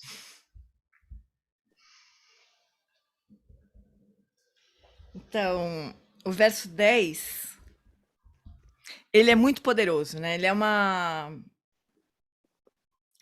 solução, né, sobre para como que a gente poderia fazer para manter a nossa mente calma nas mais diversas situações, né? Porque ele nos ajuda a manejar e controlar as nossas emoções. Agora, o verso 11, ele vai tratar do objeto da raiva. Então, o verso 11 é assim: para mim e para os meus amigos, eu não quero sofrimento, nem desrespeito, não quero palavras ásperas e nada que seja desagradável. Mas para os meus inimigos é o oposto. Esse é o verso 10. Né? Então é isso. Se alguém fala alguma coisa dura, ou desrespeita, ou fere, né? Alguém da nossa família, ou algum amigo nosso, a gente não gosta disso, a gente fica infeliz com isso e sente raiva. E agora a gente vai precisar ser honestos, assim, né? Nesse trabalho de treinamento da mente, a gente precisa de honestidade, assim, a gente precisa olhar a coisa do jeito que ela é, né? Sem tentar dourar, assim, as coisas. A gente precisa olhar para as coisas como elas são. E entender que a gente tem um viés, né? Nosso julgamento, ele é enviesado, né? E para enxergar isso, e para aceitar e transformar isso, a gente precisa de honestidade, a gente precisa ser bem honesto com a gente mesma, né? Não é com ninguém, é com a gente mesmo. Então é assim, a gente precisa refletir da seguinte maneira: se alguém, uma determinada pessoa, fala determinadas palavras duras para um amigo, então eu sinto raiva, né? E eu acho que eu tô certo. É claro que eu tenho que sentir raiva. Óbvio, né? Como não? Eu tô certa de sentir raiva, né? Agora, se essa mesma pessoa fala essas mesmas palavras para um inimigo nosso, não só a gente não vai sentir raiva, como é capaz de a gente gostar e ajudar a pessoa, fazer coro com a pessoa, né? Ficar feliz de a pessoa ter machucado ou ferido um inimigo nosso. Então, aqui a gente precisa pensar o seguinte: alguma coisa está errada nesse negócio, né? Tem alguma coisa que está errada nisso aqui. Esse erro tá na pessoa ou tá na nossa mente? Porque se tiver na pessoa, se o erro tivesse na pessoa, né? Se a pessoa realmente estivesse equivocada, então a mesma coisa que ela falou para o nosso amigo que nos feriu, e se ela falou a mesma coisa para o nosso inimigo, a gente também teria que se sentir ferido, se sentir magoado, né? Então o erro não está exatamente na pessoa, né? Porque a pessoa fez uma coisa para uma determinada pessoa, a gente se sentiu mal e para outra não. Então o erro não está na pessoa. Tá na mente, né? A nossa mente é que tem esse viés, né? De sentir mal com os amigos e bem com os inimigos, né? Então, essa nossa mente, ela tá recoberta por ignorância. E essa ignorância nos leva a tomar decisões equivocadas, comportamentos equivocados, e a gente vai parar no lugar errado, que é um lugar de sofrimento. O Geshe-la costuma dizer que é o Sansara. A gente vai dar em lugar errado, que é o próprio Sansara. So now here you're saying, yes, I'm angry to this guy because he did this to my friends and family, right? Then you're thinking, why you are angry? Because of this guy. You feel to that guy angry. Because of you think your anger is because of this guy. But if this is the only reason, then this guy, when they done the same thing to your enemy, do you feel angry? Not at all, right?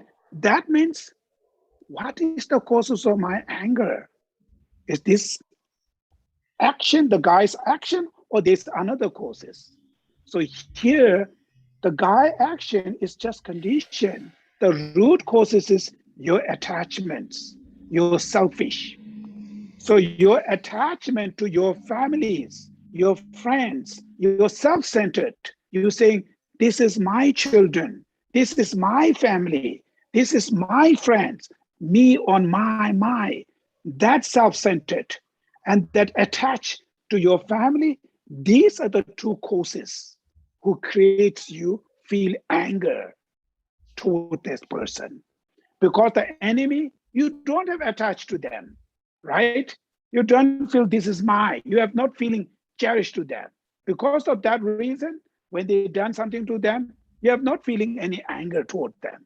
So that means anger can causes by your self-centered, your attachments. These emotions can bring the anger. So therefore, you should understanding, dealing anger toward this variety of objects. Your friends and the family, you should understand not only point to the other person. It's only point here, your attachments, you're self-centered, this mind creates you unhappy, this mind creates you anger, and they destroy you. Então, a pergunta é essa, né? Por que que a gente sente raiva? Então, a gente pode dizer assim, eu sinto raiva porque tal pessoa falou tal coisa pro meu marido, sei lá, pro meu filho. Por isso que eu senti raiva. Então, significa que a causa da sua raiva foi a pessoa dizer coisas duras, né? Para sua família, para uma determinada pessoa. Essa foi a causa, né? A gente acha.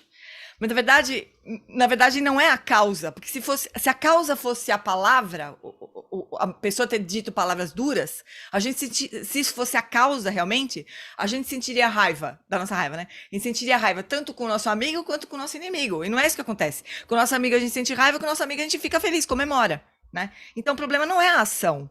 A ação é só uma condição. A causa de surgir a raiva nessas situações, é o nosso apego, nosso autocentramento. Eu senti raiva porque ele falou isso com a minha família, com os meus amigos, com o meu filho. Por isso que eu senti raiva. Então, o que gera a raiva não é o ato da pessoa, é o nosso apego, é o nosso autocentramento. Então, quando alguma coisa acontecer desse jeito, né, alguma situação dessa acontecer, a gente não deve apontar só, foi isso que eu ia estar falando, não deveria apontar só para quem gritou, se ela falou, magoou a sua família, né? Mas apontar para essa mente de autocentramento que é a que nos faz sofrer. É ela que nos traz, que produz a raiva e que nos faz sofrer. É essa mente de autocentramento. So if you see your problem is not 100% to that person, it's also from your emotion something. If you even know that, will help you to less angry. Because when you're seeing 100% my suffering is this guy, you're 100% blaming to the other person, you're feeling more angry, it hurts you more stronger, deeper. So if you know, of course, these are the conditions, but also my self-centered, my attachment, it causes me angry when they hurt to my friends and families.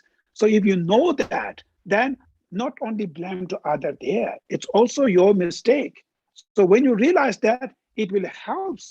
It will also help to deal with that emotion, calm down and also give you some kind of hope. I can fix these things. I'm angry.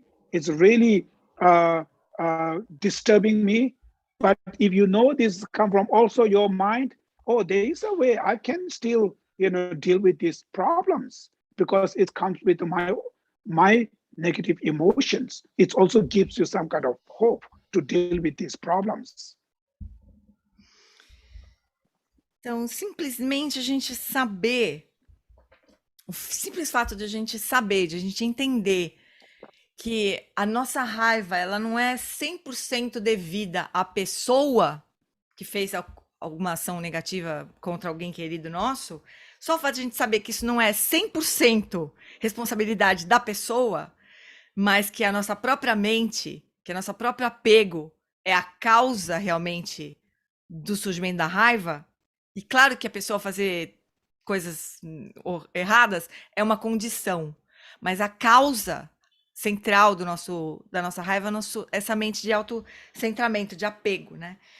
Então, só de a gente saber disso, a raiva já perde o poder um pouco, ela fica menos forte, menos profunda, né? Porque, de alguma forma, a gente tem a esperança, tem a possibilidade de lidar com isso, já que a nossa mente é a causa desse problema, então eu tenho como lidar com isso. Isso nos encoraja, nos dá esperança, né? Eu posso lidar com isso. Isso eu posso consertar, né? Então, só saber, se lembrar disso, já nos ajuda. So that means generally attachment and anger are the two opposite mind, but attachment can create the anger.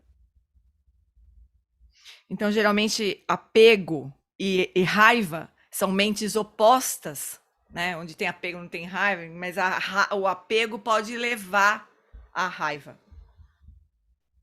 So we're going to talk next time again. So it's almost here. We have only 15 minutes left. So I will going to leave your question and answer section now. Então a gente vai parar por aqui hoje e a gente vai então abrir para a sessão de perguntas. A semana passada, Shelley, eu acho que a gente deixou uma pergunta da Germana. Não sei se a Germana ainda quer fazer a pergunta da semana passada. O que você quer fazer? Depois, Germana, nós temos a Nina, que levantou a mão. Certo. Então, primeiro a Germana, depois a Nina, depois o Abelardo. Mas, Germana, você precisa abrir seu microfone porque você está mutada. Obrigada, Jane, mas essa pergunta eu já até esqueci. Ela. Então tá bom. Tá? Então, mas eu elaborei outra. Se alguém quiser fazer uma pergunta antes, eu tenho uma outra que eu gostaria de fazer, que eu acho que é mais apropriada com Então pode o fazer, tema pode que... fazer. Posso fazer? Procura eu vou fazer, não por se favor. preocupa, Jane.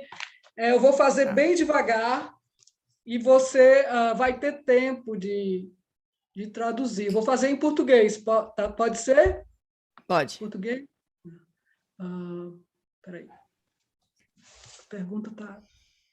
Eu não consigo diminuir. Está aqui a pergunta. Então é o seguinte... Peraí, desculpa. Queria ver vocês, tá? Bom, a pergunta é o seguinte. Estou com o microfone ligado? Sim, pode falar. Tá bom, desculpa. Bom... Ela tá aqui, tem que descer a pergunta. Pronto, ok. Bom, a pergunta, certo, ela se refere justamente à 7ª e à 8ª estanza, certo? Então, você, Geshe Pende, você comentou sobre essa estanza,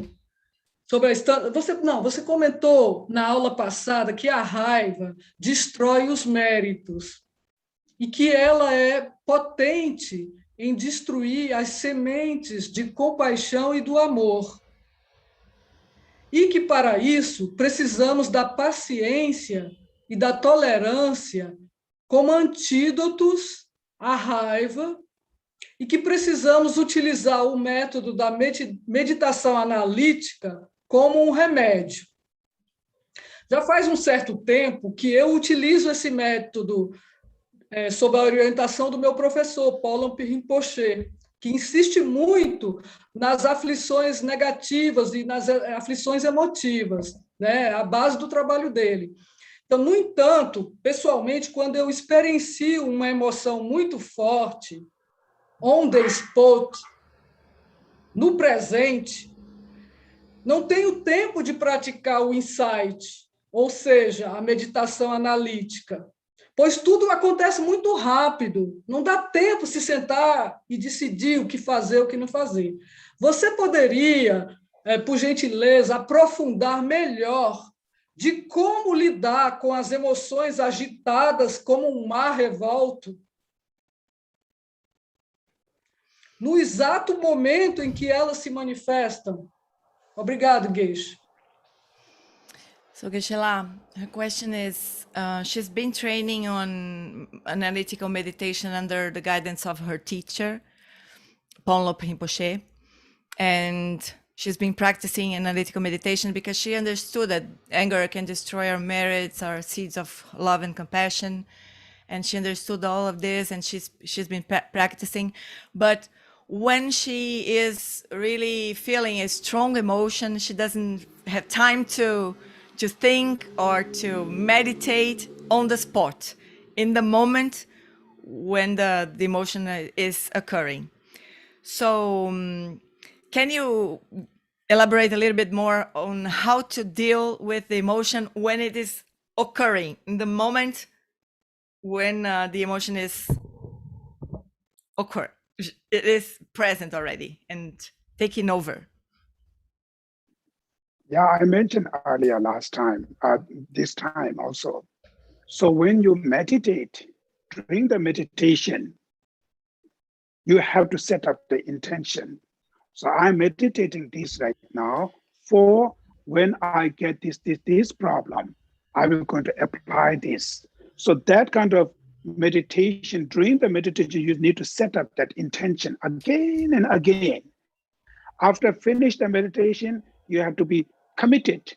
Now I meditated today, so now when I go out, when I engaging with this situation, I will going to use it. So that kind of committed, strongly be mindful.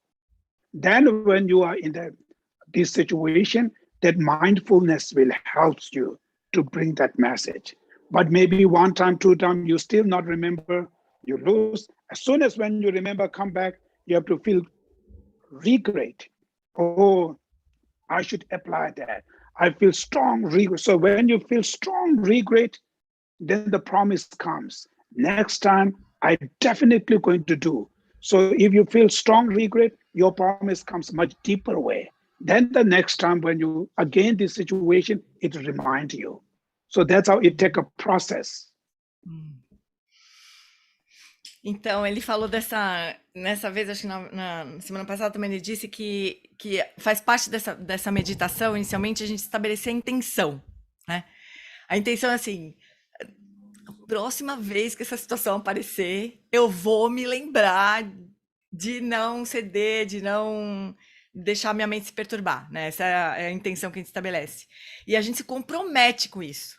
Eu juro pra mim mesmo, ele não falou isso, mas eu me comprometo, tipo, eu juro pra mim mesma que a próxima vez que essa situação surgir, eu vou deixar minha mente calma, por exemplo, né? Eu não vou deixar minha mente se perturbar. E aí a gente tem que também ter atenção plena, né? Para poder perceber esse momento acontecendo, né? E aí trazer o ensinamento. Mas a gente vai errar. A gente vai falhar muitas vezes. Aí quando a gente falhar, a gente precisa gerar um arrependimento, né? Um arrependimento forte, assim. Ah, eu errei. Mas da próxima vez eu não vou errar. Eu não vou cair de novo, né? Então, cada vez que isso acontece, é como se o nosso compromisso fosse ficando cada vez mais forte, né? Mas é um processo. Isso vai acontecer muitas vezes, né? Mas ao longo do tempo, nosso compromisso vai ficando mais forte, a chance que a gente tem de não falhar mais vai ficando maior. Certo? Aqui o Geshe-la. Nina, fala, Bela. Oi, Gê. Geshe-la, obrigada. Shelly, obrigada. Gê, eu queria perguntar para o Geshe-la, eu tenho plena certeza absoluta da natureza búdica de todos nós, nenhuma dúvida disso. Mas eu queria entender, se ele puder me explicar, por que é que, quando foi que esse Big Bang que transformou a nossa mente nesse poço de aflições mentais, por que a nossa mente não é um poço de natureza búdica? Por que essa luta? Por que não é o contrário? Por que? O que é isso? Por que se o Buda tem essa explicação, por que é essa luta para a gente ser um ser humano melhor, para a gente recuperar e conseguir enxergar a nossa natureza tão velada, tão apagada? Por que é tão difícil isso? É isso. So she's saying that she has no doubt regarding the Buddha nature of all beings. But she wonders when it happened that our mind became so covered by mental afflictions and all these things that we have to deal, and we have to make such effort to uncover the Buddha nature. Why isn't the opposite? Why couldn't we be like a source of Buddha nature and not a source of mental afflictions like we looks like? Why is this this way? Why is this way? What's the real question is? The question is why the mind is so full of mental afflictions and we have to do so much effort to uncover the Buddha nature. When that happened? because we are not trying to cleansing our mental afflictions. Of course not. When you look at in 24 hours, how many hours you spend to cleaning your negative emotion? Maybe even not 1 hour, right? Most of the hour you go to sleep, you're making the foods, you're working, you're driving. So how many hours you spend specific to cleansing your negative emotions? Very, very little. Even during the practice supposed to be, cleansing the negative emotion, even during the practice, we are not cleaning. People do practice prayer to the Buddha to success their business, to find good husband for my daughter, to find good wife for my brother, my son. So all this doing for practice for increasing more greeds, more attachments, more negative emotions. So when we look at, we spend so little time to cleansing our negative emotions. That's why the problem is we are not put enough effort to clean. When you look into your physical, at least 6, 7, 8 hours you working, right, for daily. But how much you working for your mind? Maybe nothing. So how can it clean? So if you put it effort, there are the Bodhisattvas, the Buddha himself, they put effort there to clean their mental afflictions. So if you put that same effort, what they put it, of course you can able to clean them. But we are not that much because we are too lazy. Geshe-la, may I compliment before translating? Because I think there's a point that she was asking, why did the mental afflictions arise in the first place? Why do mental afflictions arise? And why do they have... Mental afflictions are already there because from the Buddhist perspective, our mind is beginningless. So there is no beginnings. So we always has to be thinking something there first, right? And that first comes from where we're looking. But from the Buddhist perspective, there's no beginning. The reason is, this is the first cause. That first cause come from where, right? It's not just there, nothing, and something come there. It's not make sense. That cause is created by another cause. That cause is, you go, you never find first causes. That's the reason Buddhist philosophy, they are not believing creator. Why they're not believing creator? Because there's beginningless. There's beginningless. Because of that reason, our consciousness mind also saying, you go, it's beginningless. You're not going to find it. Então, Nina, tentei pegar desde o começo sua pergunta, mas é difícil, porque na visão budista não existe um Big Bang, como você falou mesmo, né? Não existe esse Big Bang, não existe uma primeira causa que veio do nada. É uma história sem princípio, né? Então as aflições mentais sempre estiveram lá. Agora, por que a gente não se livra delas? Porque a gente treina ao contrário o tempo todo, e vê quanto tempo do nosso dia a gente passa lidando para nos libertar das aflições mentais. Bobear zero, porque até na hora que a gente está fazendo prática, em vez de a gente fazer prática com a motivação correta, né, a gente faz prática para conseguir coisas mundanas, a gente está contaminada pelas aflições, pelas preocupações mundanas, né? Então, se a gente treinar como os Bodhisattvas treinam, gastam todo o tempo deles fazendo isso, treinando para libertar a mente, a gente vai conseguir o mesmo resultado, né? Então, esse é o ponto, a gente treina ao contrário, e o que a gente treina se fortalece. Então, se a gente treinar libertar nossa mente das aflições mentais, é isso que vai acontecer. Certo, Nina? Thank you, Geshe-la. Also the world, when you talk about the physical world, right? Physical world. So you say, okay, where this planet come from? Today, the scientists talk about the first Big Bang, right? Mm-hmm. Still you go, the Big Bang come from where? There's some kind of particles there, right? And this energy of particle, that particle come from where? You go, you never find first causes. The problem, the simple logic is there's nothing, anything, something comes. That means how, right? So these particles come from their own, you go, even this world, when you go the beginning, you will not going to find the beginning. So everything is beginningless. Então, mesmo o mundo físico, né? A gente diz, o mundo surgiu, o universo surgiu a partir do Big Bang. Bom, mas o Big Bang surgiu de onde? Daí tinha energia, partícula lá que vieram de onde, né? Então a lógica é essa, nada surge do nada. Não tem coisa alguma que surge do nada, né? Então, seguindo essa lógica, a gente diz que isso tudo não tem princípio. Não tem como a gente não encontra o início das coisas. Shelley. Agora, Ebelardo. Uhum. Okay, I will ask in English, and Okay. Pili can translate to Portuguese. Sure. Okay. Sure. Yeah. So, Geshe-la, thank you so much for your wonderful classes. My question relates also to last week. When you explained that anger is so destructive that it can destroy all our merit.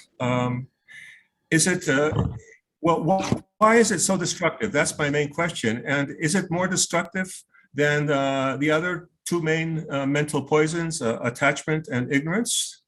Or are they equally, destructive? Can I translate into Portuguese first? Então, a Belardo está perguntando sobre explica a aula da semana passada do Geshe-la que a raiva é muito destrutiva, que ela destrói os nossos méritos e que ela tem um poder muito grande de destruição. Então, a pergunta dele é por que a raiva é tão destrutiva e se as outras aflições mentais principais, tipo a ignorância e o apego, que são os outros dois venenos principais, eles não são tão destrutivos quanto a raiva. This question is really, really very good question. I myself usually, investigating these things. Of course, it is like attachment and ignorance, specific those ignorance. Of course, all of these are destructive, but among there, and usually in the sutra and text, they very much emphasize on anger, would destroy the virtuous merit. I think because of the anger is harmful intent. It make distant. It make destroy harmony, relationship, everything. So it's as a human beings, one of our important behave is at least not harming to others, because when you harm to others, it creates a suffering. So that's why the anger is the emotion. The nature of that emotion is harmful intent, wants to harm, wants to destroy us. So attachment compared with the anger, it is actually negative, but it will bring some kind of gathering, relationship, harmony, so kind of things will be being there. But compared with anger, it's a little bit nicer. But the anger, the nature of that mind is just wants to harm. And the reality is, as a human, as a sentient beings, our survive, our happiness depend on others, right? Fundamental Buddhist concept, none of things exist independently. Everything exists relatively, dependently. So your happiness is dependent on others. We all are interconnected, but the anger is the emotion that destroy all this relationship, interconnected. Everything they destroy makes separate, and that create more suffering. I think because of that reason, it's harming so badly, creating so much pain and suffering. I think because of that reason, is specific, emphasize the anger is the more destructive another emotion who destroy our virtues. Então, Geshe-la diz que é uma pergunta muito boa, que ele mesmo se faz essa pergunta, né? Por que a raiva é tão apontada como tendo uma capacidade de destruir maior do que as outras aflições da mente, né? Então, ele acha que é porque mesmo nos sutras isso é dito, né? Então, ele acha que é porque na raiva tem uma intenção de causar mal. Tem uma intencionalidade de prejudicar, de ferir, né? E de distanciar.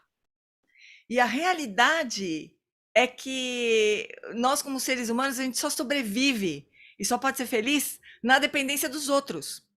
Então, a raiva, ela impossibilita tudo isso, né? Ela desconecta, ela afasta, ela machuca, causa sofrimento. Então, ela vai contra essa nossa natureza interdependente, né? De sermos felizes ou de sobrevivermos na dependência dos outros, né? O apego, por mais que ele seja uma aflição, ele ainda é um pouco mais bacaninha, mais bonzinho assim do que a raiva, porque ele promove algum tipo de conexão, ainda que seja enviesada, mas promove algum tipo de conexão, alguma harmonia, mesmo que seja limitado, né? Um pouquinho melhor que a raiva. Mas a raiva, ela vai contra essa própria natureza, né, da nossa interdependência como seres sencientes. So this caution is really, I do have myself have doubt this. I done before I check it. I look number of those Indian masters, texts and Tibetans to the reason why anger is destroying virtues. So all those texts where I read it, might be there are thousands of texts I'm still not seeing. The most of those texts only use, the reason is they use the sutras. Buddha say in this text and this text and this text. So I couldn't find a logic reason in those where I read the number of those texts. So therefore, this answer I'm giving you is just my own way of thinking. Maybe this is the reason. So it doesn't mean you need to believe these things, of course. That's how I think. Então, essa pergunta é realmente muito boa e ele mesmo já investigou bastante, já procurou nos textos dos grandes mestres indianos, né, dos mestres, todos os textos, e ele nunca encontrou, ele sempre encontra isso, a raiva destrói as virtudes, mas ele nunca encontrou uma razão. E a única coisa que ele encontra é assim, isso está dito nos sutras. É como a Buda disse, né? Então, mesmo daí nos sutras, ele também não conseguiu encontrar. Não quer dizer que não exista, porque existem milhares de textos, né? Mas o que ele falou pra gente aqui é o que ele pensou a respeito disso. Então, não significa que a gente tem que aceitar e concordar com ele, né? Mas é o que ele mesmo concluiu. Não tem nenhuma referência disso. Okay. Geshe-la, we have many questions in the chat box and people have raised their hands. We have run out of time. Maybe take one more question? Sure. Okay, thank you. Okay. Yeah. Eu acho depois, Abelardo, que levantou mal é casal Ana e Paulo. Você pode me perguntar mais curto, por favor, porque nós não temos tempo. A minha é bem simplinha, o Shelby. Vivian, calma aí, deixa a Paulo, depois a gente fala. Não, só para esclarecer. Fala, Ana. A minha pergunta é que se todos os tipos de raiva são ruins. Por exemplo, quando você recebe uma agressão física, principalmente uma mulher, porque ainda tem essa questão da mulher, né? Então, você sente raiva, você recebe uma agressão física, você sente raiva. Mesmo essa, ela é ruim, ela tira os seus méritos? É minha pergunta. So her question is that there are many types of anger, and her question is, for instance, when a woman is abused or suffers an aggression, and then she feels anger, is this anger also a destroyer of virtues and merits as well as other types of anger? I think whatever object, wherever you get, anger itself is a negative emotion. It will destroy the virtues and merit. Of course, people feel angry with the right reason. So, but anger is the mind itself, is non-virtuous mind. So that mind will destroy the virtues, I think. So good thing is, people may think, if you not feel angry to these people done something mistake, then you think like you are accepting that. That doesn't mean, being angry is not going to fix the problem. It destroys your virtues, but not being angry doesn't mean I accept these mistakes are the mistake. So you have to fix it. You have to get rid of these things. Of course, without anger, specific for the Bodhisattvas, out of more compassion, you can show wrathful face. you can show violent things, you can show peaceful way. So any skill, the method you use to fix the problem without anger. Então, Geshe-la diz que todo tipo de raiva destrói as virtudes, todo tipo de raiva, mesmo essa que você disse, né? O que não significa que você precise concordar, aceitar o que está acontecendo. Não significa isso, né? Mas a gente acha que se a gente não sentir raiva, a gente acha que não sentir raiva é igual a aceitar o que aconteceu, o que acontece. Isso não é verdade. Os Bodhisattvas, eles têm vários meios hábeis para lidar com negatividade do outro, né? Com manifestações negativas do outro. Eles fazem uma cara feia, eles são violentos, e para aquilo não se repetir, né? Mas não por raiva, por compaixão, né? Isso são os bodhisattvas, né? Mas, de qualquer maneira, tem essa confusão, assim, de que a gente precisa sentir raiva para mostrar que não aceita. E isso não é verdadeiro, né? A gente pode ter outros meios hábeis para lidar com essas situações, que não sentindo raiva. Porque é sofrimento, de qualquer jeito. Sentir raiva. Okay. Lívia, você tem 5 segundos. 5 segundos você tem. Na verdade, é relacionada com as duas perguntas. No texto, sempre que eu leio, no texto, sempre que eu leio, me vem essa questão. Aquela irritação, aquela impaciência, aquela indignação que a gente sente diante dessas situações, igual ele falou, de política, para o Shantideva, está incluído nisso? Como que é isso? Me vem essa dúvida. So when you not feel anger, but you feel irritated or impatient or, some... is it the same thing? Is it included in anger for Shantideva? No, there is a emotion, many things you disagree with that. The things you don't like it. So this doesn't mean the anger, but the anger is the mind who has harmful intent. So the harmful intent is the angers that come with the angers. But dislike it, not agree things, I don't think these are called the anger. There are many emotion around there.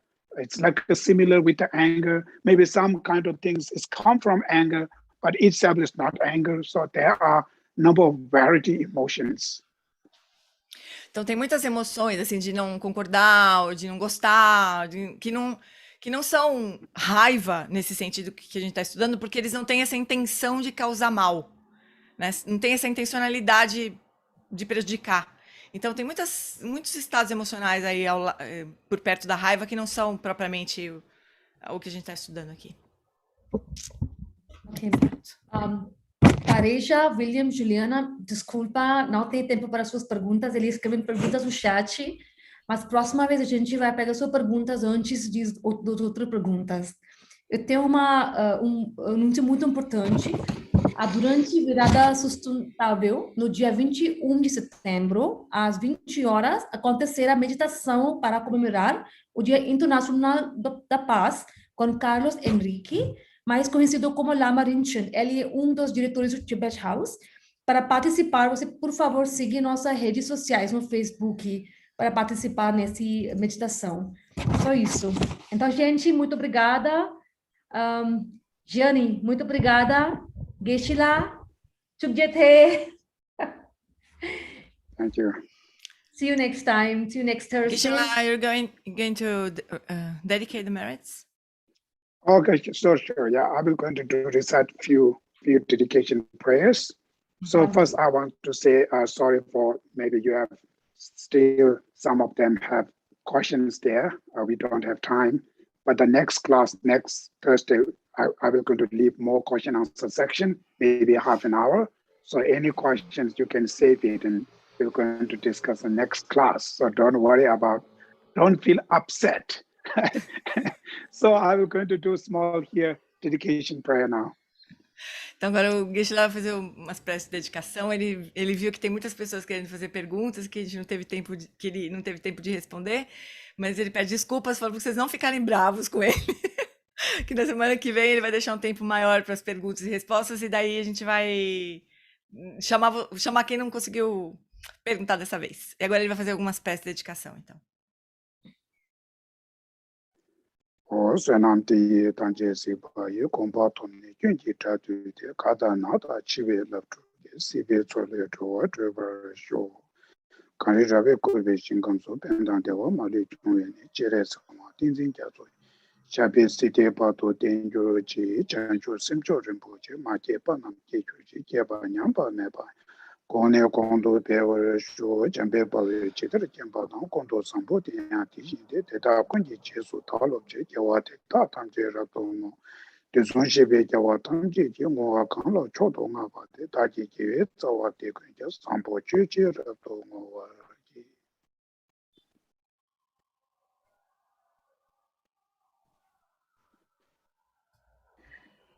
Thank you, Geshe-la. okay. Thank you. Thank you, Geshe-la. Thank Thank you you, very much. Geshe-la. Obrigada, Jenny. Thank you. Thank you, Geshe-la. Obrigada, Obrigada. Jane. Obrigada, Shelley. Obrigada, Gê. Obrigada, Shelley.